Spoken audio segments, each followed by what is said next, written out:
안녕하세요. WMH 채널입니다.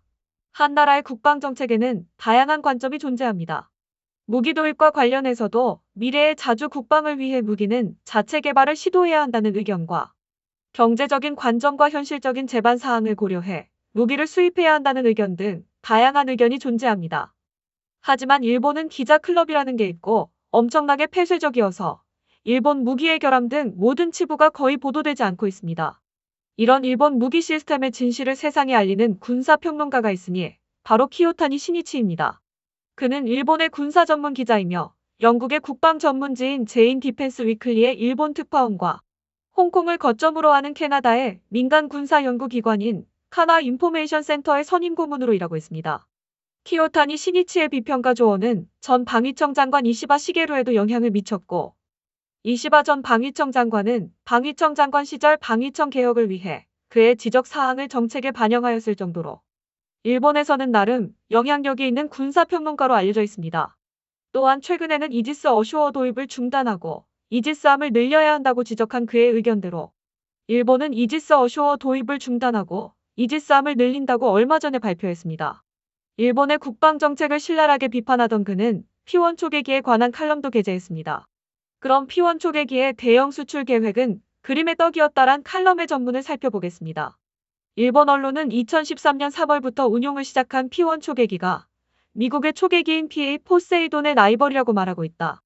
예를 들어 2015년에는 영국 해군이 P1에 관심을 가지고 있으며 뉴질랜드와 캐나다도 유망한 시장이라고 보도했다. 그러나 불행히도 P1은 P8의 라이벌이 될 수 없다. 2015년 1월 13일에는 오노데라 이스노리 전 방위상이 영국 런던을 방문하고 일본이 개발한 P1의 판매를 도모했었다. 당시 국방부 고위 관계자도 영국의 차기 초계기 판매 경쟁은 P8이 우위에 있지만 P1은 가격 면에서 유리하며 P8과 달리 고객에 의한 시스템 변경 등에도 유연하게 대응할 수 있어 유력한 대항 기종이 될 수 있다고 발언했다. 하지만 P1의 수출은 그림의 떡일 뿐이었다. 조달 운용 비용이 경쟁기에 비해 극단적으로 비싸고 신뢰성도 낮은 초계기를 사는 특이한 이용자는 해상자위대 정도다. 초계기 P1과 수송기 C2는 모두 가와사키 중공업이 생산한 기체로 동시에 개발된 이란성 쌍둥이 같은 기체이다.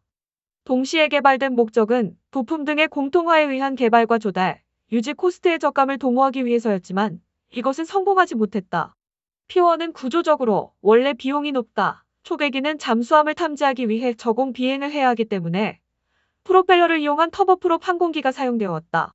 터보프롭 항공기는 제트기에 비해 저공에서의 비행 성능이 높기 때문이다. 그런데 P1은 빠르게 저공 비행을 하기 위하여 제트 엔진을 채택했다. 또한 엔진은 생존성 확보를 위해 사발 엔진을 채용하고 있다. 현재 제트 여객기는 고공을 고속으로 비행하는 데 특화되어 있으며 기체 형상은 저공을 초계 비행하는 것에 적합하지 않다. 고공을 고속으로 나는 기체들과 낮은 하늘을 저속으로 나는 기체들은 준알개 설계부터 다르다. 일반적으로 초계기는 여객기와 같은 기존 기체를 유용하는 경우가 많지만 방금 설명했듯 기존 여객기를 기반으로 할 수 없다. 또 P1과 같은 급의 제트 여객기 등에는 사발의 기체가 존재하지 않는다. 이를 이유로 P1은 기체와 엔진, 탑재 시스템 모두를 처음부터 개발하게 됐다. 통상 이런 초계기는 개발과 조달, 유지 비용, 그리고 위험 감소를 위해 기존 여객기나 수송기를 기반으로 개발하는 것이다. 해상자위대가 사용한 P3C의 원형은 여객기 엘렉트라이며 미 해군이 채택한 P8도 베스트셀러기인 보잉 737을 기반으로 개발되었다. 베스트셀러기를 기반으로 개발하면 개발과 조달, 유지 비용을 크게 줄일 수 있다. 부품이나 정비도 여객기나 수송기와 공용이므로 양산에 의해 비용이 저렴해져 수출이 수월해진다. 또 이미 기체가 있어 개발 위험도 크게 줄일 수 있다. 다만 필자는 P8의 실용성에 대해서는 회의적이다. 베이스가 된 보잉 737은 고공을 고속으로 나는 여객기로 저공을 저속으로 초계 비행하기에 적합하지 않다. UAV 등을 병용하는 등의 대책을 강구하고 있지만 근본적인 해결책은 되지 못하고 있다. 이러한 문제가 있어도 미 해군이 굳이 보잉 737을 기체로 선택한 것은 미 해군이라고 해도 예산에 한도가 있고 초계기의 기체나 엔진까지 개발하는 예산을 마련할 수 없기 때문이다. 결국 기체와 엔진, 탑재 시스템 모두를 처음부터 개발하는 해상자위대는 세계 최대의 예산을 쓰는 미 해군보다 사치스러운 길을 택한 것이다. 전용으로 개발된 사발 제트 엔진에도 문제가 있다. 우선 제트 엔진이기 때문에 문제가 크다. 저공을 초계 비행할 때 제트 엔진은 높은 농도의 염분과 수분을 포함한 공기를 대량으로 흡입하게 된다. 이 때문에 엔진 수명이 짧아지는 것은 물론 예기치 못한 문제가 발생할 위험도 있다. 또 터보프롭기는 예를 들어 4기 중 1기의 엔진을 멈추고 프로펠러를 고정해 연료 소비를 억제할 수도 있지만 제트 엔진은 비행 중에 엔진을 멈추어도 내부 팬이 돌아버려 공기 저항이 증가하므로 연비 향상에 별로 기여하지 않는다. 그래서 많은 나라가 초계기에는 제트 엔진보다 내구성이 좋은 터보프롭 엔진을 사용하고 있는 것이다. 엔진이 4개이기 때문에 문제도 적지 않다. 해상자위대 간부는 사발의 엔진은 생존성을 높이기 위해서다. 그 밖에 적당한 엔진이 존재하지 않기 때문에 국산 개발했다라고 설명했다. 개발을 맡은 IHI는 롤스로이스나 GE 등 외국 엔진의 하청으로서의 평가는 높지만 자체 개발의 엔진 메이커로서의 실적은 적다. 게다가 이 엔진의 시험 운전은 3,000시간 정도로 상업기의 엔진보다 한 자릿수 적다라고 해상자위대 간부는 증언했다. 엔진의 신뢰성이 상당히 수상하다고 봐야 할 것이다. 확실히 예전에는 대양을 횡단하는 항공기는 쌍발이 아닌 사발 내지 삼발이었다.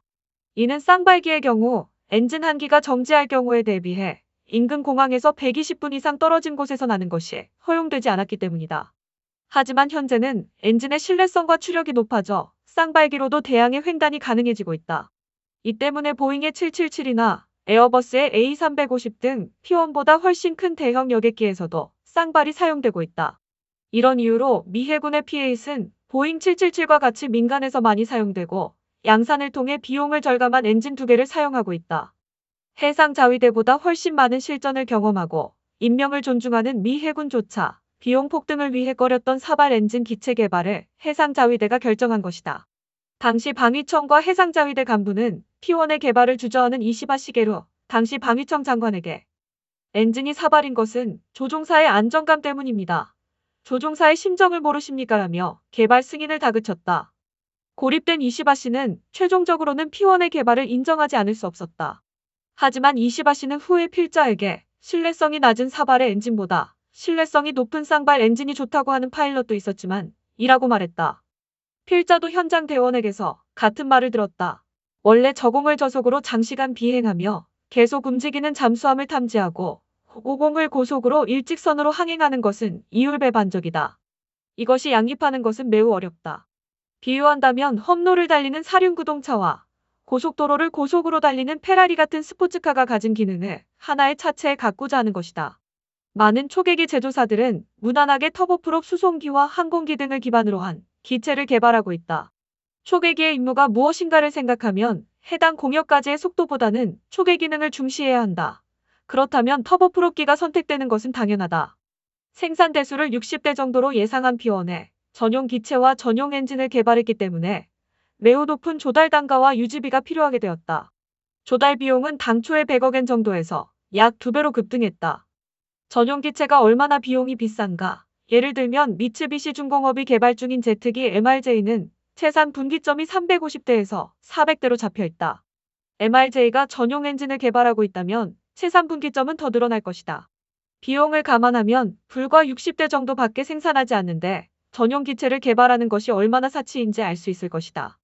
P1 개발 관련 비용은 약 3,081억엔에 불과하다. 외국의 개발 예를 보면 이 예산으로는 기체와 엔진, 시스템 각각에 충분한 개발비를 들일 수 없었을 것이다. C2와 부품 공용화도 성공했다고는 말하기 어렵다.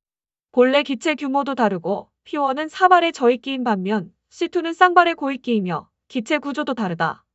사실 액추에이터계 등 본래 공용화해야 할 부품이 결국 따로 만들어지게 되어 개발과 생산 비용 급등의 한 요인이 되었다. 방위성은 P1 및 C2 기체 중량의 15%, 탑재 품목의 75%가 공용화된다고 선전해왔으나 그 수치가 얼마나 감소했는지는 발표하지 않았다. 개발비에 대해서는 C2와 P1 두 기종 모두 합쳐서 약 3,400억엔을 예상한다라고 말해왔다. 그러나 각각의 기체 개발에 얼마가 투입되었는지는 발표하지 않아 말 그대로 주먹구구식이다. 납세자에게 설명 책임을 다하고 있다고 보기는 어렵다. 앞서 언급했듯이 P1의 개발비는 약 3,081억엔, C2의 개발비는 약 2,222억엔으로 합계 약 5,300억엔까지 올랐던 것으로 알려졌다. 탑재 시스템의 성능도 이상하다. 항공기에서 투하하여 사용하는 일회용 대잠수함용 음향 수색 장비인 소노브이는 NEC가 맡아 개발했지만 이 소노브이의 데이터 처리기의 성능이 불충분하여 오키 전기가 라이센스 생산하는 캐나다제 소노브이가 탑재되었다. 원래 NEC와 오키가 생산하고 있는 대잠용 소노브이는 성능이 낮고 가격도 미국산보다 몇 배 비싸다. 그래서 해상자위대는 미 해군이 주최하는 훈련인 림팩에 참가할 때는 미제 소노브이를 사용하고 있다. P1은 기체와 엔진, 탑재 시스템 모두 어중간한 예산만 쏟아붓고 있어 능력과 신뢰성이 의심스러운 초계기가 되었다. 3마리 토끼를 잡으려다 한 마리도 못 잡는 초계기가 되어버렸다. 본래라면 P1 개발에 기체와 엔진, 시스템의 모든 개발은 포기하고 기존의 터보프롭기를 채용했다면 시험 및 탑재 시스템의 개발에 윤택하게 예산을 배분할 수 있어 총 개발비와 조달 비용을 대폭 싸게 할 수 있었을 것이다. 그럼 어떻게 하면 좋았을 것일까? 원래 사용하던 P3C를 업그레이드했으면 20년 이상 연장 운용이 가능했다. 이것이라면 비용은 한 자릿수 싸게 할 수 있었을 것이다. 신형 초계기의 개발은 P3C를 업그레이드하고 미국의 P8의 운용 상황 등을 보면서 올해부터 시작하면 좋았을 것이다. 지금도 P1의 높은 고정 비용에 해상자위대 예산을 압박하고 있다. 그러한 가운데 첫머리에 기록한 것처럼 2015년에 오노데라 전 방위상은 영국에서 P1의 판매를 실시한 것이었다. 하지만 독자 개발을 지향한 임로드 MR4 채택을 포기함으로써 값비싼 초계기의 넌더리가 났던 영국 공군은 당연히 P1을 채택하지 않았다. 당시 방위성의 고위 관계자는 영국이 P8을 채용해도 미군은 시스템을 블랙박스화하여 정보를 공개하지 않는다. 이 때문에 영국 내 방위 산업은 일감이 떨어지지만 P1 기체만 채용하고 시스템을 영국이 내재화하면 현지 기업의 고용에 기여할 수 있다고 말했다. 만약 그렇다면 기존의 터보프롭기 혹은 미군과 해상자위대에서 잉여가 된 P3C를 업그레이드하여 독자적인 시스템을 탑재하는 것이 효과적이었을 것이다. 이상 이 글의 전문이었습니다. P1 초계기는 2018년 동해에서 북한 어선 구조작전 중인 우리나라의 광개토대왕함과 해상 분쟁을 일으킨 주역입니다. P1 초계기가 취역했을 당시 국내 언론들은 일본이 기체와 엔진, 시스템 등을 모두 국산화했다며 일본의 기술력을 칭찬하였고 세계에서 비행 성능이 가장 뛰어난 초계기라고 보도했습니다. 하지만 이 칼럼이 지적한 것처럼 초계기의 본래의 임무는 저공을 저속으로 초계 비행하여 잠수함을 탐지하는 것입니다. 초계기에는 불필요한 사발 제트 엔진은 비용을 상승시켜 일본 해상자위대의 예산을 압박하고 있다고 이 글은 말하고 있습니다. 향후에 우리나라가 초계기와 수송기 등을 개발한다면 일본의 사례는 좋은 반면교사가 될 것입니다. 이상 마치겠습니다. 시청해주셔서 고맙습니다. WMH 채널이었습니다.